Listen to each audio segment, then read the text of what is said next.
Cheers everyone. Hey, how you doing? I know, a bit of a habit with the old tea. I could have the tea, I suppose, before I shoot the video. I just find it's a bit more relaxing, right, like this. Okay, so there's two sections to today's video. They're on the same subject. It's about checking the eye relief and why we do this, and this is why we all do this. Okay, good beginners run this. The second version of doing it, you know, those of you guys have been doing it a while and already know how to do this, you might want to see the second version. I know two ways of doing it, so I'm going to show two ways of doing it. Right. Let's start by saying, why is it important to get decent eye relief on a rifle scope? So you put your cheek down on the cheek piece here and it looks ghosted, you know, a bit of vignetting, everything looks closed in, yeah? You can't see clearly. And the whole point of looking through there is you want a perfect sort of ocular ring all the way through, all of the glass that goes through there, through the reticle, and out the objective lens the other way, okay? And to do that, you need to have decent eye relief. From there, you can then set the ocular piece here, okay? So you get the reticle in magnification, and obviously you come down to parallax. On that note, this is not a parallax video, all right? Just make that clear. Okay, what you'll notice is I've got dovetails, so you can see my scope moves up and down quite freely. All right, those of you got Picatinis, and if you're happy with your Picatinny mounts and where they are, and everything sits tickety-boo with the rings and what have you, you're gonna have to loosen the tops here to get adjustment for the eye relief there. Obviously on some scopes, the compact scopes, they've got a really tiny bit here, so you may have to jump one or two on the rail on the Picatinny or the Weavers, and then readjust here. That's just because, you know, some of the compact scopes are really tiny there, and there are mounting options for that. Okay, so how do we know why, all right, because we want to see properly, basically, in a nutshell. And here's how we do the first version. So you see I'm all undone, so I'm going to stand up and I'm going to approach the gun as if I'm going to shoot. All right. I'll come down. It's not quite right. There's a bit of ghosting and vignetting through the other side. So I'm going to try first. It's going away. So that's getting worse. So now if I come closer, go up, make sure it's not a fluke, go down, it was a fluke, push forward a bit, go up, there we go. And you want to almost be there every time you come up and down, and that's because you're just forcing muscle memory, that's what you're doing. So I am quite happy with that. And all you do is you move it up and down until you get that almost dead perfect ring, all right? You want it on the highest magnification as well.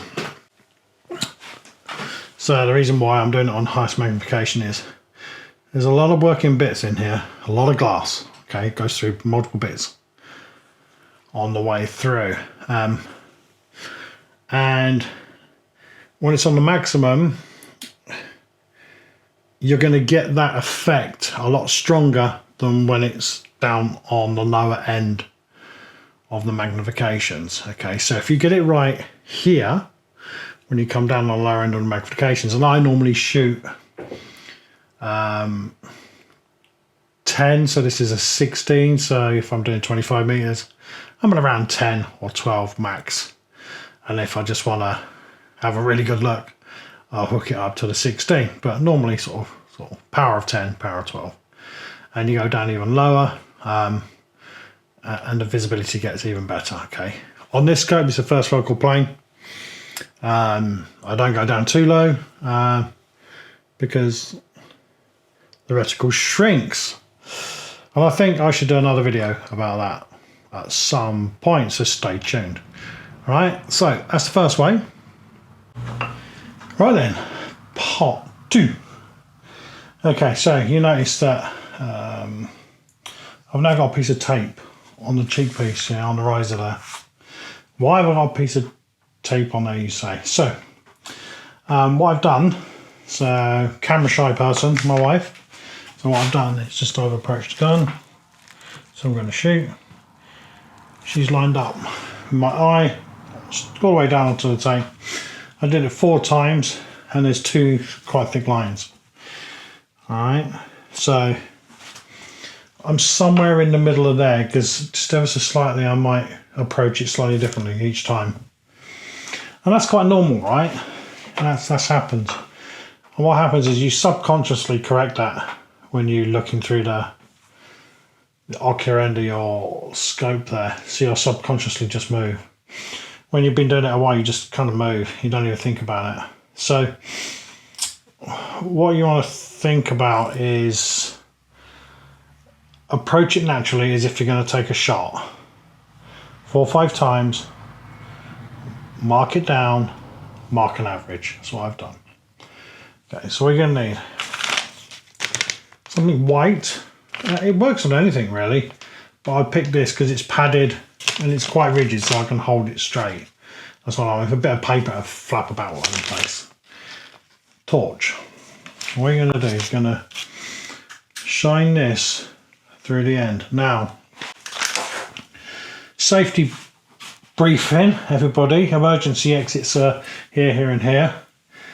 Please don't look through there when you're shining that through there. There's multiple bits of magnification glass there. It's going to do your eyes no good whatsoever, okay? I've done the health and safety bit. You'll be surprised, common sense and all that. So, what are we going to do?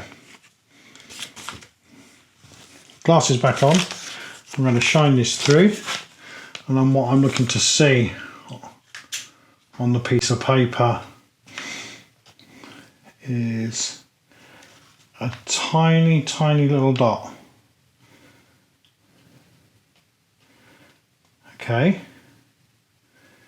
And they should line up with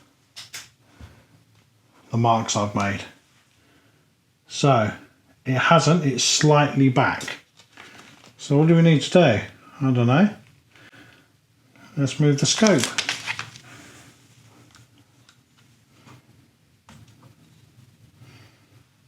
Ever so slightly backwards and see what that does. Alright. That might be wrong, but I'm doing it so you can see which way goes where. So I tell you, it's like a puppy being led on a lead, right?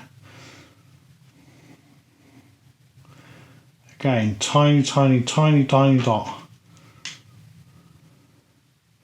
In focus on there. Okay. Hold it there. I think we're going a little bit too far forwards. So let's try that again. So my theory should say we go more backwards that way now. Alright.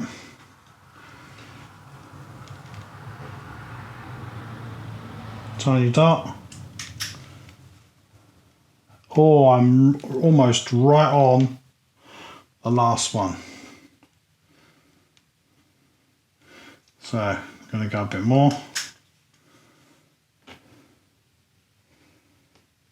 Tiny dot. Bang on the last one. I'm going to accept that. So tighten them up, just so they pinch up with finger tight, so the scope doesn't move. All right. Now let's cross everything and hope this works.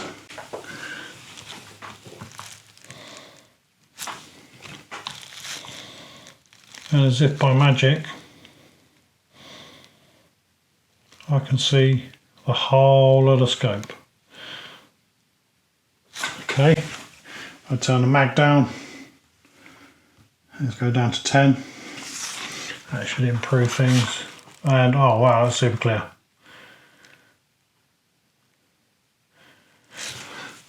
So there you go, everybody. There's 2 things to go and play with, okay? I know which version I prefer.